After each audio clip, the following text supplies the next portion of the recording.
É uma alegria muito grande estar aqui com vocês. Espero que Deus nos abençoe ricamente. Na introdução do André, eu queria só acrescentar uma coisa. Quando a Marina tinha a idade das filhas do André, eu tinha alguns amigos que tinham filhas adolescentes, e todas elas namorando. E na reunião do conselho da igreja, os pais chegavam todos preocupados, as filhas namorando às vezes com pessoas que traziam preocupações e traziam isso para a oração do conselho. E um dia, no final da reunião, a Marina tinha 2 anos, eu falei: irmãos, eu também queria pedir uma oração para vocês. Minha filha pediu uma Barbie nova, eu não sei se eu devo dar ou não, o que vocês acham? E tinha particularmente um lá que tinha 2 filhas, e todo domingo que a gente saía, às vezes para almoçar fora, ele estava no restaurante e tinha 2 genros com ele. E eu dizia para ele assim: eu tenho tanta inveja de você, eu tenho tanta vontade de sair com o genro e pagar a conta para ele todo domingo no restaurante. E eu agora não tenho 2, só tenho 1, mas já ando pagando algumas contas para ele. Antes de começar, eu queria dizer uma coisa. Irmão Pinheiro, aquele senhor do COI era meu pai, é meu pai. Ele fez 39 sessões de radioterapia e, graças a Deus, hoje, depois dessa luta toda, ele se encontra bem. Mas a gente sabe que a luta continua. Que toda a força do Senhor esteja com você e que Deus te abençoe ricamente. Queria que a gente abrisse as nossas Bíblias no livro na segunda carta de Paulo a Timóteo.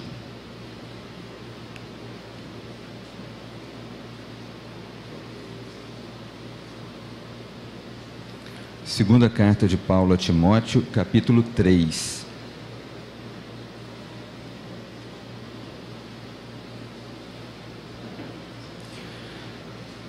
Eu vou ler aqui alguns versículos dessa carta, não vou ler o capítulo inteiro, mas eu vou ler uma boa parte dele junto com vocês, a partir do primeiro versículo do verso 3.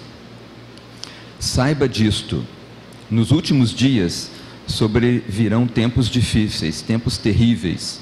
Os homens serão egoístas, avarentos, presunçosos, arrogantes, blasfemos, desobedientes aos pais, ingratos, ímpios, sem amor pela família, irreconciliáveis, caluniadores, sem domínio de si, cruéis, inimigos do bem, traidores, precipitados, soberbos, mais amantes dos prazeres do que amigos de Deus, tendo aparência de piedade, mas negando o seu poder. Afaste-se destes também. Eu vou continuar lendo a partir do verso 16.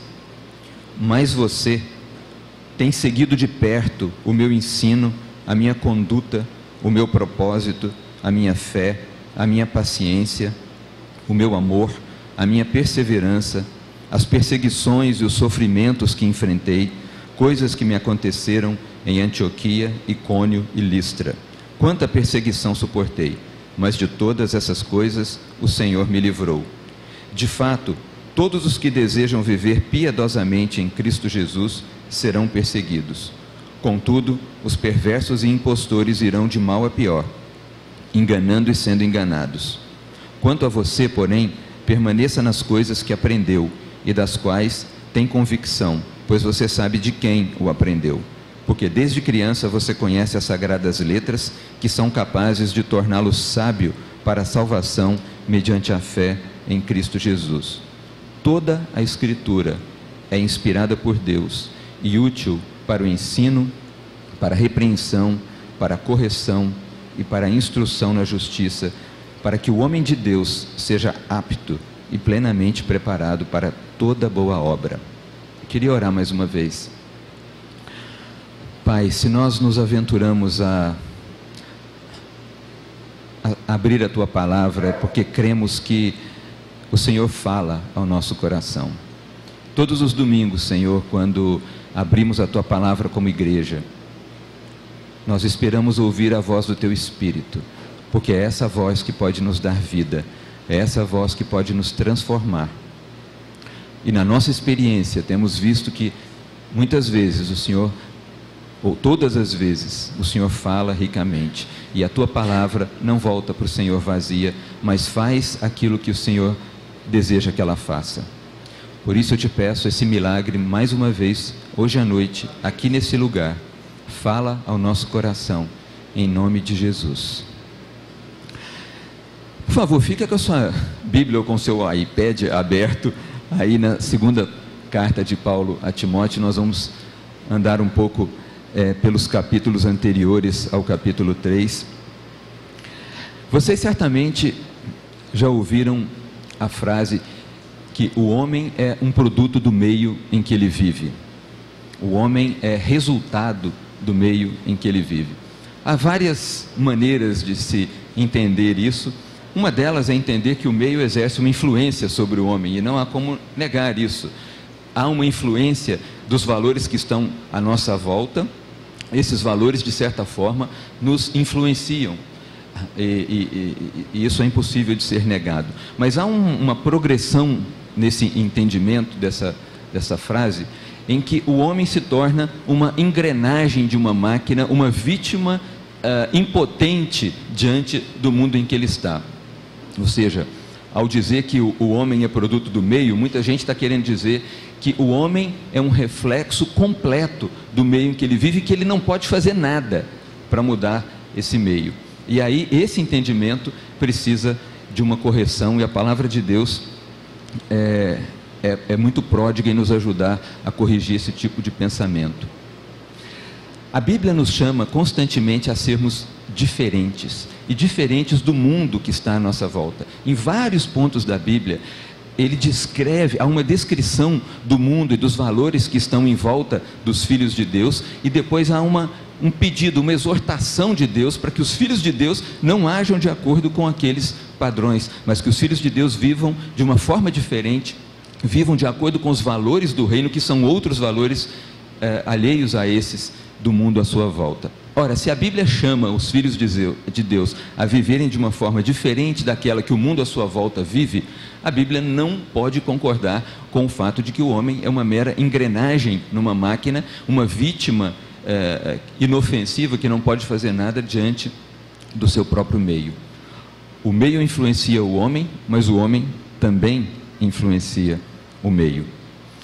Quando a Bíblia começa a descrever isso, normalmente quando ela descreve esses valores, e quando ela vai fazer essa exortação para que os filhos de Deus sejam diferentes, ela usa normalmente uma frasezinha, e essa frase introduz uma ideia diferente daquela que vem sendo desenvolvida.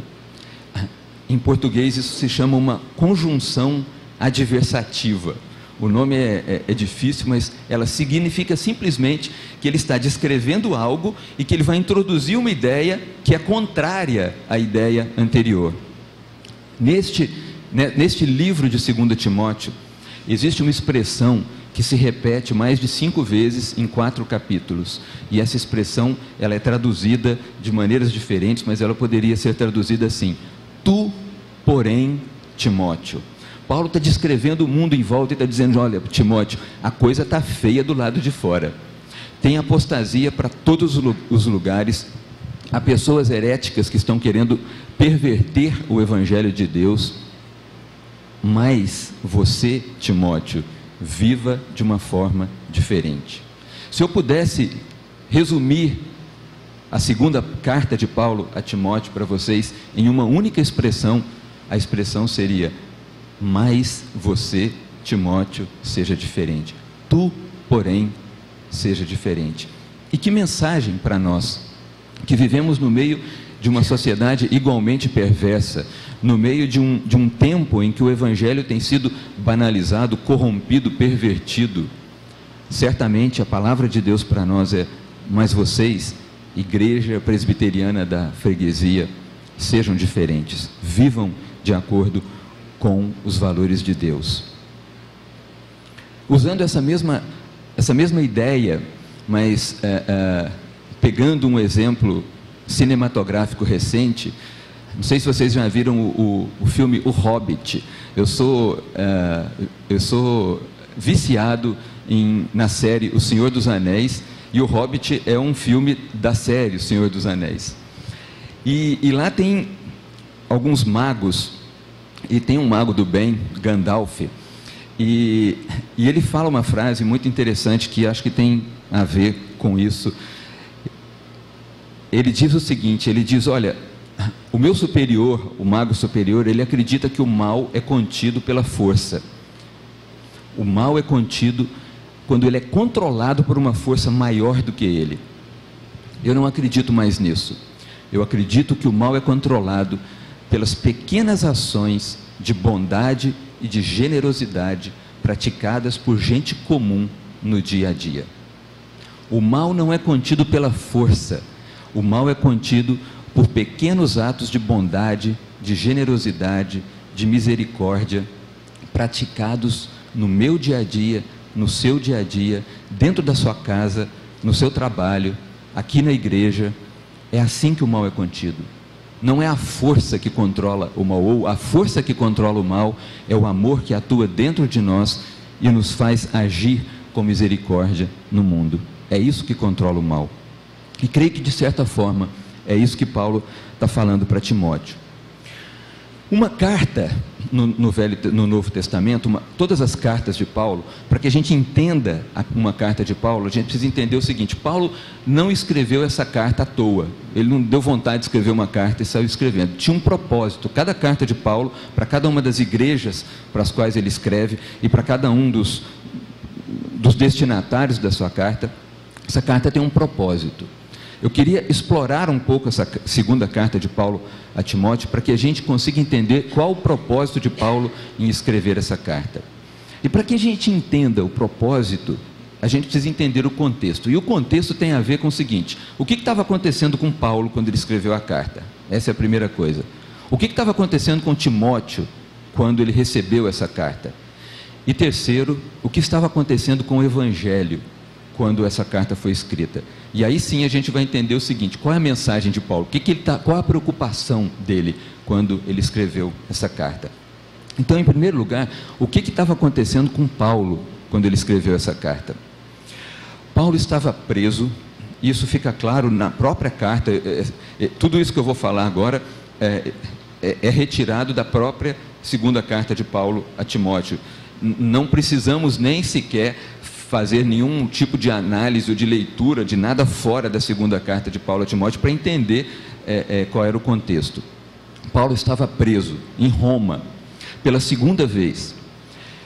Só que agora há uma diferença em relação à primeira. Na primeira prisão no final do livro de Atos, Paulo está preso em Roma também, mas ele tem uma prisão com uma relativa liberdade. Paulo vive numa casa e ele tem uma prisão domiciliar, mas ele tem liberdade para pregar o Evangelho, ele tem liberdade para receber os amigos nessa casa, ele tem uma relativa liberdade. Agora, ele diz o seguinte: que eu estou sofrendo algemas como se fosse um malfeitor. Paulo já não está mais naquela prisão domiciliar, gozando de relativa liberdade. Ele está algemado 24 horas por dia com um soldado romano.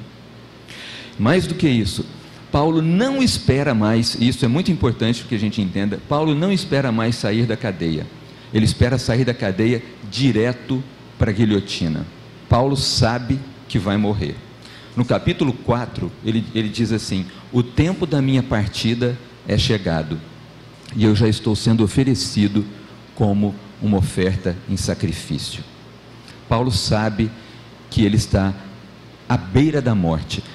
Essa segunda carta de Paulo a Timóteo é o testamento de Paulo à igreja, são as suas últimas palavras, porque ele morreu muito pouco tempo depois que escreveu essa carta, e ele tinha consciência disso.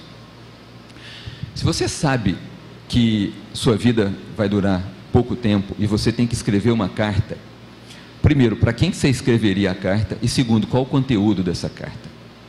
É isso que está acontecendo com Paulo. Ele está escrevendo o conteúdo das suas últimas palavras. Ele sabe que ele está indo. O que estava acontecendo? Mais uma coisa ainda sobre Paulo. Paulo tinha, para passar por tudo isso, Paulo tinha um processo de julgamento. E no capítulo 4 ele diz que a primeira audiência do seu julgamento já tinha acontecido. E ele faz descrição do que aconteceu. No meu primeiro julgamento, ninguém foi a meu favor. Antes, todos me abandonaram. Então, na audiência do julgamento dele, e quem poderia estar lá do lado dele? Os seus amigos, os seus companheiros. E ele diz: todos me abandonaram, ninguém foi a meu favor. Então, ele passou, na hora da sua morte, algo muito parecido com o que aconteceu com o próprio Jesus, que na noite em que foi entregue, viu um dos seus discípulos o traindo, o outro negando e os outros todos fugindo. Paulo passou algo muito parecido. Na sua última defesa, ninguém foi a seu favor, antes todos o abandonaram. O que estava acontecendo com Timóteo? Quem era Timóteo? Paulo foi um missionário que saiu plantando igrejas em vários lugares, e num desses lugares ele conheceu Timóteo. Timóteo morava em Icônio, uma das cidades que Paulo plantou uma igreja. E Paulo pregou a palavra, Timóteo se converteu. O texto aqui diz que Timóteo já conhecia as Sagradas Letras, e que essas Sagradas Letras tinham sido ensinadas para Timóteo, primeiro por sua avó, Lloyd, e depois pela sua mãe, Eunice. Então Timóteo já vem de uma família que conhecia as Sagradas Letras, mas de repente ele encontra Paulo pregando o Evangelho e se converte.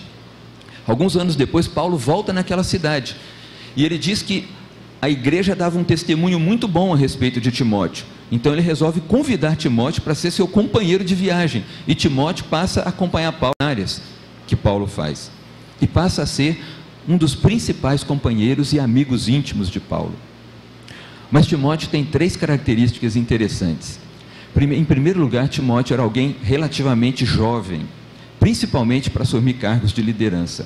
Várias vezes nessa carta, Paulo diz assim para Timóteo: fuja das paixões da mocidade. Se ele não fosse jovem, não tinha como fugir não tinha sentido a recomendação de Paulo para ele fugir. Em outra carta ele diz assim: ninguém despreze a sua mocidade. Então Timóteo era jovem, e por ser jovem, naquela época, isto era um empecilho à liderança. Era muito difícil um jovem assumir um cargo de liderança e ser respeitado pelos mais velhos.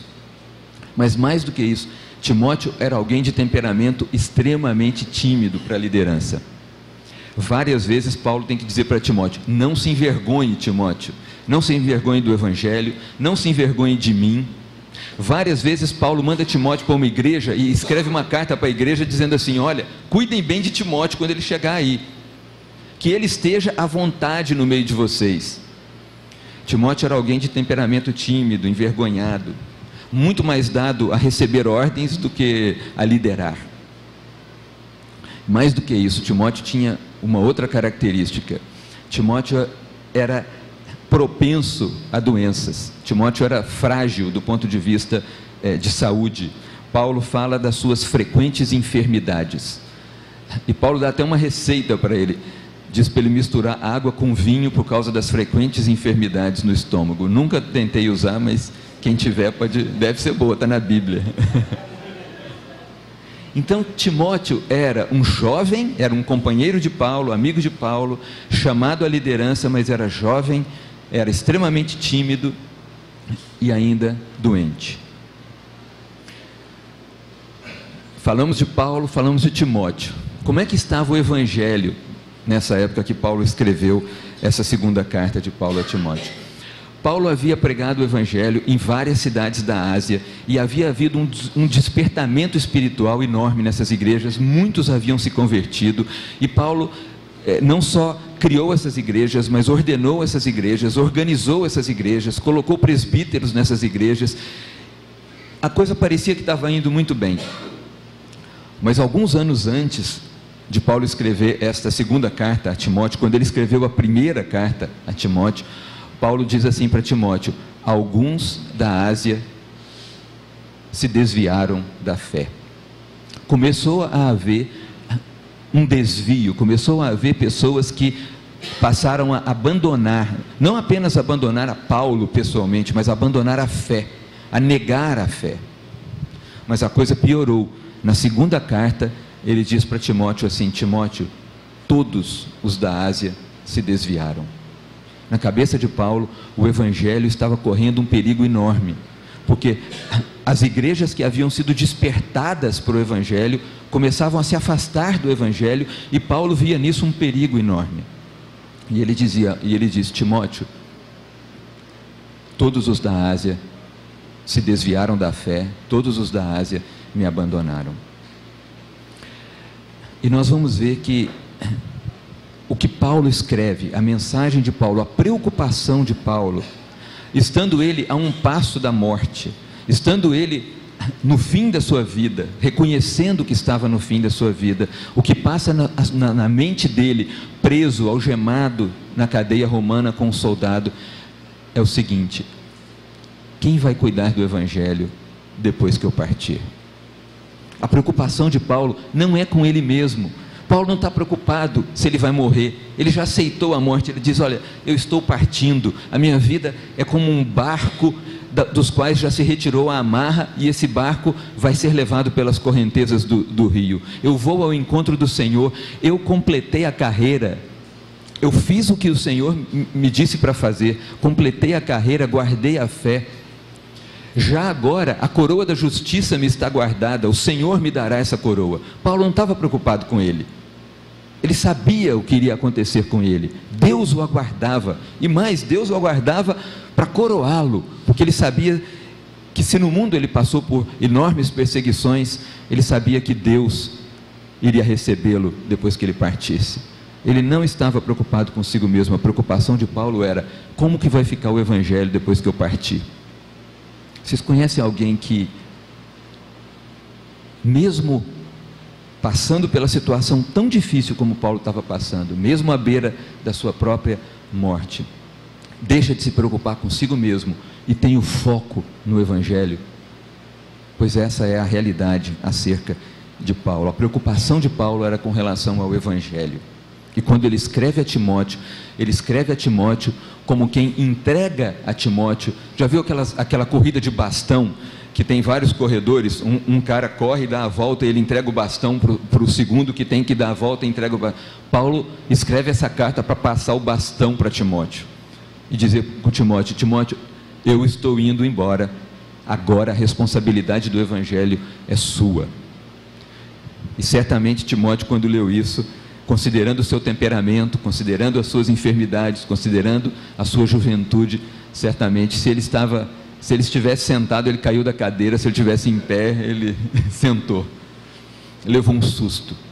Não era alguém preparado para a enorme responsabilidade que Paulo estava deixando sobre os ombros dele.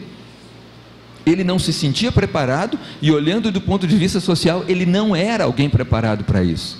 Vocês já viram alguém que recebeu uma missão de Deus e se sente preparado para ela?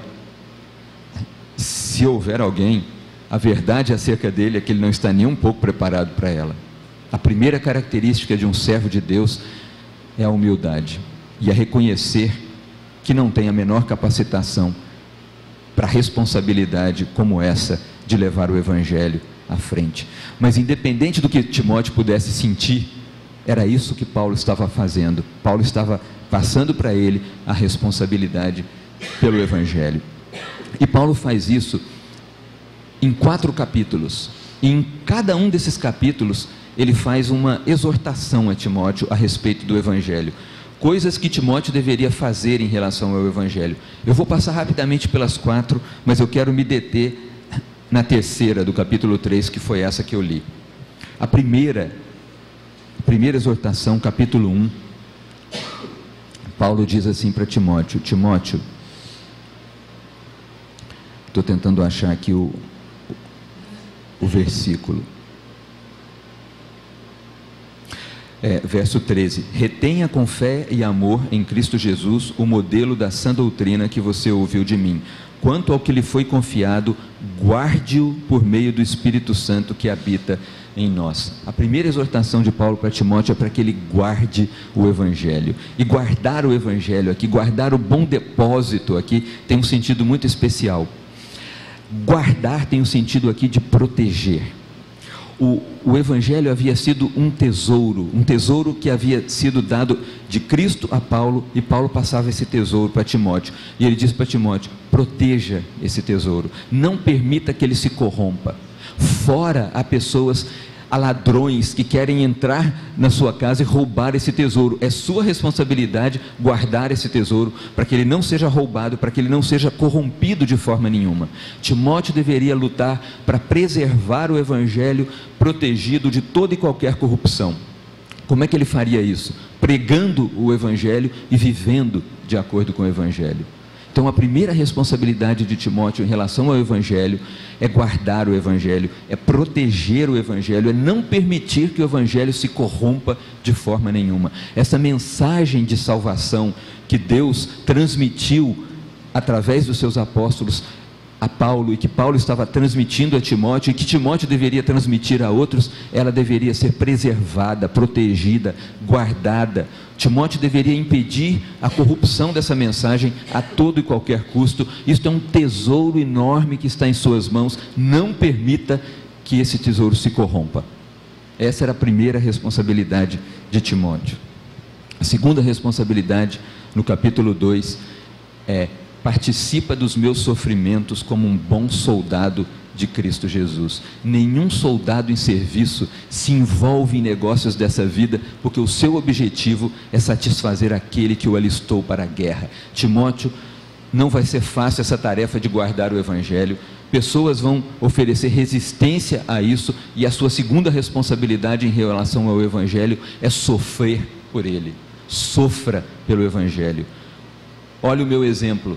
Paulo está dizendo: eu sofro, estou sofrendo até algemas, como se fosse um malfeitor. Timóteo, você não vai poder guardar o evangelho se você não estiver disposto a sofrer por ele. Todos os que querem viver piedosamente em Cristo Jesus serão perseguidos. Sofra pelo evangelho, Timóteo. Assuma a sua parte nos sofrimentos pelo evangelho. Seja como um soldado.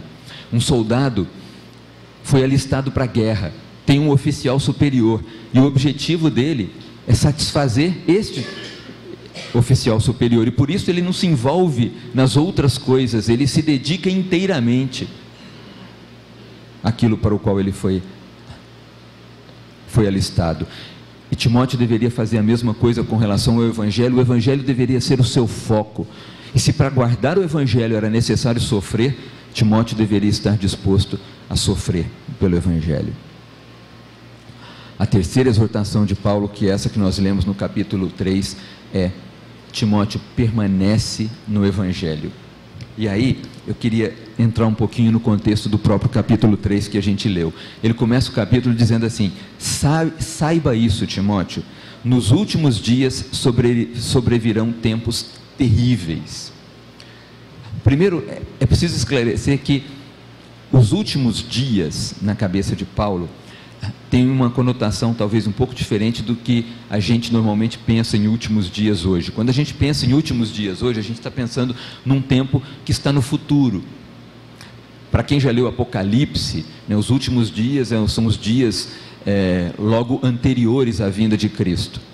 Na cabeça de Paulo e na cabeça do Novo Testamento, os últimos dias se iniciaram com a primeira vinda de Cristo, o que significa que toda a história da igreja está no que a Bíblia chama de os últimos dias. Estamos vivendo os últimos dias, e estamos vivendo os últimos dias desde quando Cristo ressuscitou.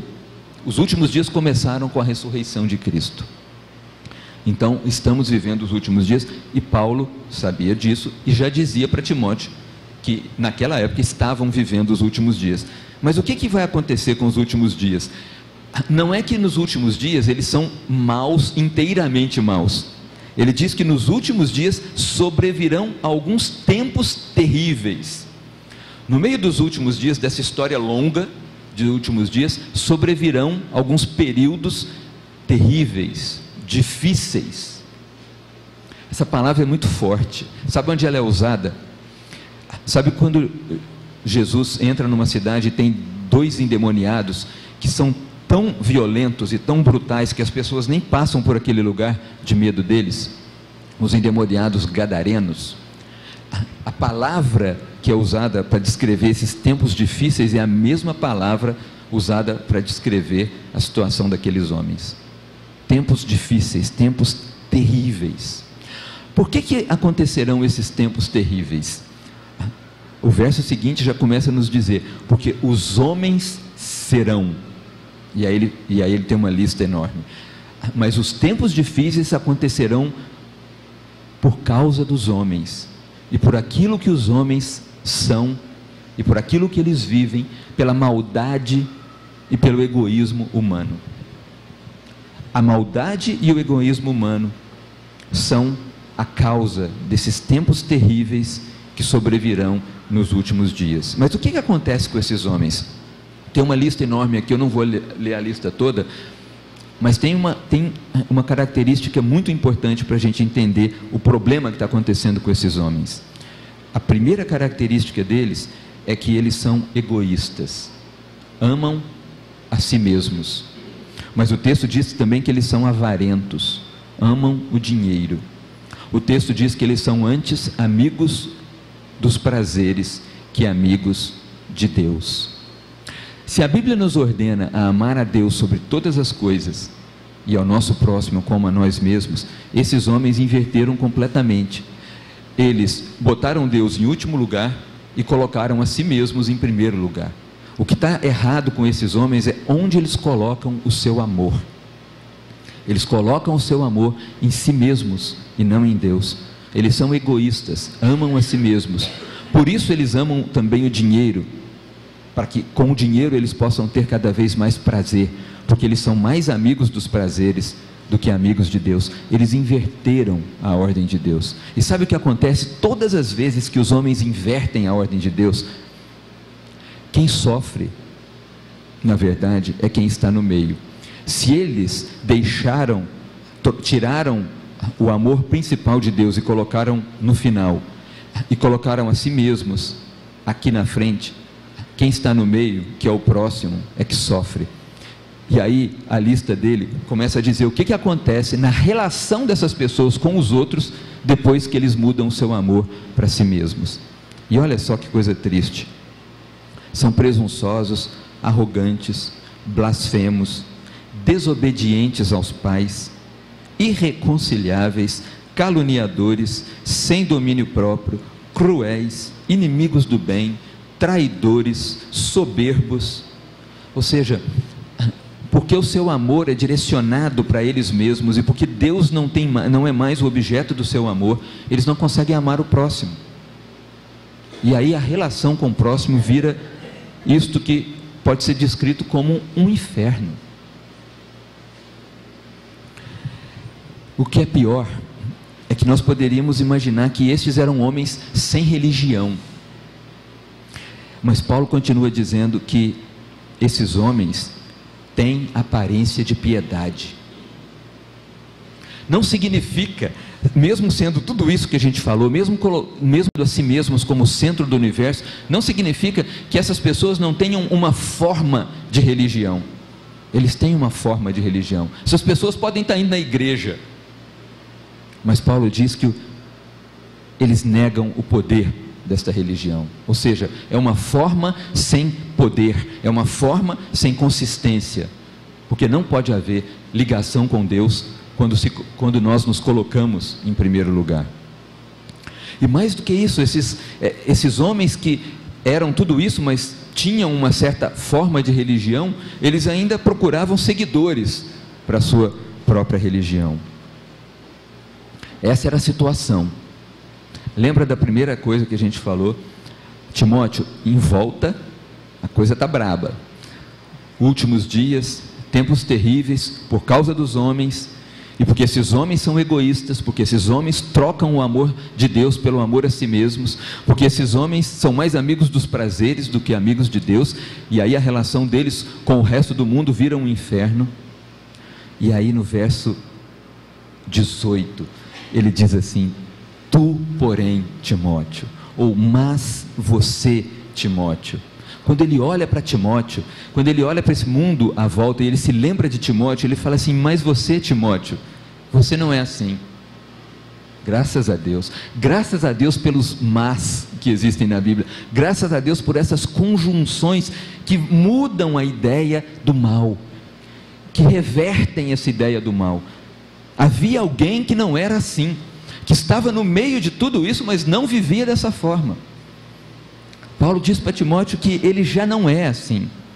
Você, Timóteo, tem seguido de perto, tem perseguido, tem ido atrás do meu ensino, da minha conduta, do meu propósito, da minha fé, da minha paciência, do meu amor, da minha perseverança e das minhas perseguições e dos sofrimentos que eu enfrentei, como em Antioquia, Icônio e Listra. Timóteo era alguém diferente. Mas Paulo não está contente em apenas olhar para redor e reconhecer que Timóteo era diferente. Ele continua, e no verso 14 ele diz assim: quanto a você, porém, permaneça nas coisas que aprendeu e das quais você tem convicção, pois você sabe de quem o aprendeu. A terceira exortação é: Timóteo, permaneça no Evangelho. Esses impostores, esses homens maus, eles tinham um negócio que Paulo chamava de coceira nos ouvidos. Eles adoravam novidades e eles sempre queriam ir atrás de novidades. E Paulo diz: você, Timóteo, permanece naquilo que você aprendeu, permanece no Evangelho, porque você sabe de quem você aprendeu.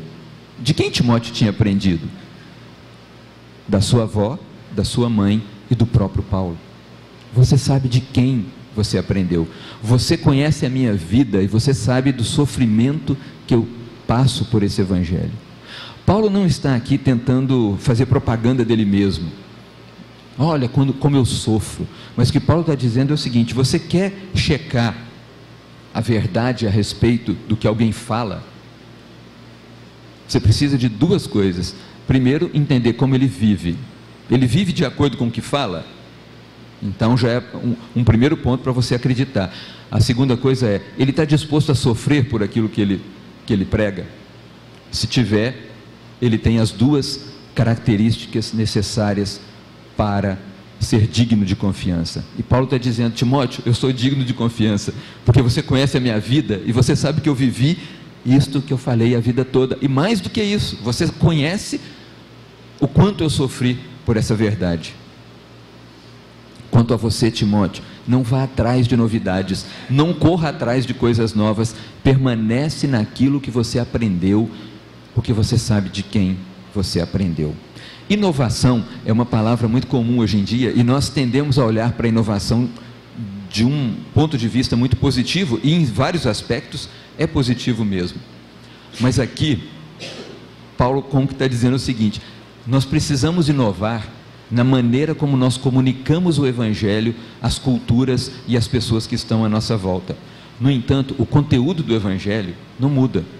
O conteúdo do Evangelho, não existe inovação no conteúdo do Evangelho. Ninguém pode chegar aqui e inventar um conteúdo novo para o Evangelho. O conteúdo é o conteúdo de Jesus, é o conteúdo dos apóstolos, e esse conteúdo não muda e nunca vai mudar. E Paulo chega a dizer para os seus companheiros, para as igrejas para quem ele escreve: se alguém chegar aí e começar a pregar um outro evangelho que não seja esse que vocês conhecem, rejeitem, não é o evangelho verdadeiro. Timóteo, permaneça naquilo que você aprendeu, não vá atrás de nada diferente disso, permaneça naquilo que você aprendeu. E a última exortação de Paulo a Timóteo, no capítulo 4, é: Timóteo, pregue o Evangelho. É muito importante que você comunique o Evangelho com sentido de urgência. Saiba que você está falando a pessoas e que o destino eterno dessas pessoas depende disso. Então prega o Evangelho, seja oportuno para você ou não, seja tempo para você ou não, a tempo e fora de tempo, esteja sempre disponível para pregar o Evangelho com mansidão, com ensino, na expectativa de que Deus conceda o arrependimento às pessoas que estão hoje cativas do diabo. Só o Evangelho pode libertar as pessoas que hoje estão cativas do diabo, e Deus vai fazer isso quando você pregar o Evangelho. 4 exortações. Timóteo, guarda o Evangelho, protege o Evangelho de toda a corrupção que pode haver. Timóteo, sofra pelo Evangelho. Timóteo, permaneça no Evangelho. E Timóteo, pregue o Evangelho. Essa é a sua tarefa. Essa é a mensagem de Paulo. Essa é a preocupação de Paulo, à beira da morte, preso numa masmorra romana, acorrentado com um soldado. O que está na cabeça de Paulo não é o que eu posso ganhar com esse evangelho, como é muito comum hoje em dia, que bênçãos Deus pode me dar. E aí quando a gente pensa nisso, normalmente é uma bênção física, uma bênção, quando não é uma bênção financeira direto. É justamente o contrário. Paulo está nem um pouco preocupado com isso. Sabe qual é a bênção que Paulo quer de Deus? A bênção de que o evangelho permaneça sendo pregado depois que ele morrer. É isso que ocupa a sua cabeça. Ele nem sequer se preocupou com a sua audiência de julgamento para ver se ele se livrava. Sabe o que aconteceu? No capítulo 4, ele fala mais um pouco sobre essa audiência de julgamento. Ele diz assim, depois que ele diz, todos me abandonaram. Lembra que eu falei isso lá no começo? Que ele tinha dito que na minha primeira audiência, ninguém foi a meu favor. Antes, todos me abandonaram. Ponto. Aí começa uma outra frase. Mas o Senhor me assistiu e me revestiu de forças, para que eu pregasse a sua palavra até o fim. Na última audiência, onde Paulo tinha a oportunidade de se defender das acusações que lhe eram feitas, para ver se ele se livrava de ser morto, ele usou isso para pregar o evangelho. Ele não se defendeu, ele não procurou apresentar uma defesa que o livrasse da morte, mas ele usou aquela oportunidade para pregar o evangelho para aquelas pessoas, e ele diz que Deus o assistiu e o revestiu de forças para que ele pudesse pregar o evangelho. Pregar o evangelho era o foco de Paulo, e nem a sua vida era mais importante do que isso. Eu queria terminar com duas possíveis aplicações desse texto para a nossa vida, depois de tanto tempo vivendo numa cultura tão diferente, depois de tantos anos. Como é que a gente pode aplicar essa história à nossa própria vida? Olhando o contexto da igreja atual, eu teria duas aplicações. Queria sugerir para vocês, claro que essa história tem inúmeras aplicações, e espero que Deus tenha colocado na mente, no coração de vocês, inúmeras outras aplicações, mas eu tenho duas. A primeira delas é, quando nós nos relacionamos com o evangelho, nós não devemos fazê-lo na perspectiva do que nós vamos ganhar com isso, mas muito pelo contrário. Quando nós nos relacionamos com o evangelho, significa que nós vamos entregar a nossa vida pelo evangelho, e que Deus vai fazer da nossa vida aquilo que Ele quiser. Se você pensar de um ponto de vista de sucesso humano, Paulo era um fracassado, que estava preso, ia ser degolado, estava à beira da morte, e estava querendo levar um outro coitado, Timóteo, que não tinha nada a ver com isso, no mesmo caminho. Timóteo estava lá tranquilo na vida dele, vou entrar nessa fria. Hoje em dia, muitos de nós, e a gente pode ver isso muito fora, basta ligar a televisão, entramos para o evangelho, muitos entram para o evangelho pensando, o que eu vou ganhar com isso? É um bom negócio às vezes, porque Deus vai me abençoar, Deus vai me dar isso, Deus vai me dar aquilo, Deus vai me dar dinheiro, minha vida financeira vai ficar equilibrada. O que eu posso ganhar com isso? Quem pensa assim não compreendeu o que é o evangelho. No cerne do evangelho há um Deus que abandonou toda a sua glória e desceu até aqui para morrer por nós, e que quer que nós façamos o mesmo, quer que nós lhe sigamos os passos. Então, ao se aproximar do evangelho, cuidado, não acredite em qualquer coisa que se fale em nome de Deus. Se aproximar do evangelho é sofrer pelo evangelho, é estar disposto a entregar a sua vida pelo evangelho. Em segundo lugar, uma outra aplicação, quando ele diz para Timóteo permanecer no evangelho, ele diz assim: toda escritura é inspirada por Deus e útil. E a outra aplicação que eu gostaria de fazer é a centralidade das escrituras na nossa vida. Não podemos abrir mão disso. Como que nós vamos testar as filosofias que estão à nossa volta? Só há uma forma: a partir das Escrituras.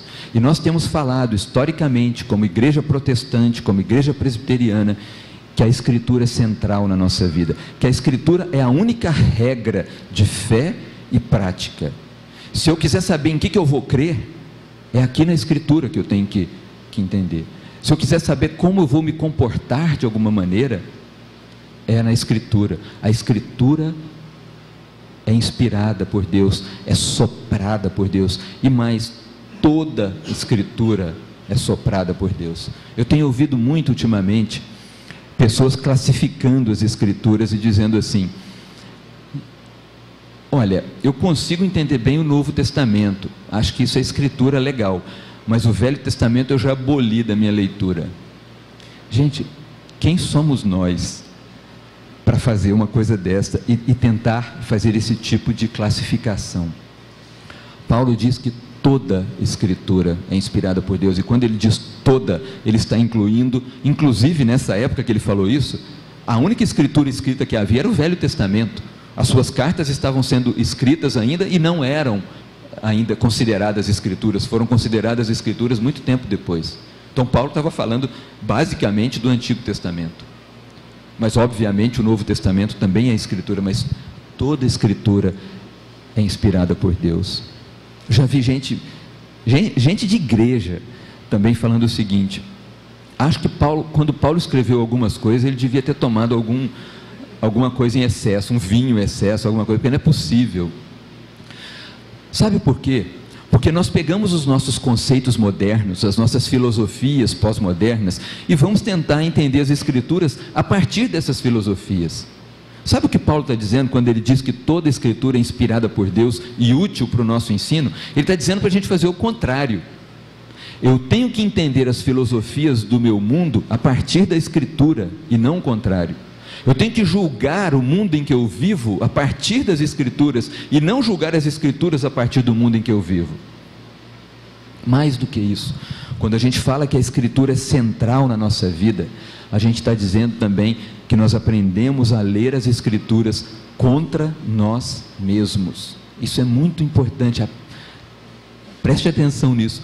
Se você não for capaz de ler a Escritura, se você for capaz de ler a Escritura apenas para comprovar os seus argumentos, comprovar aquilo que você já pensa, você não está lendo as Escrituras.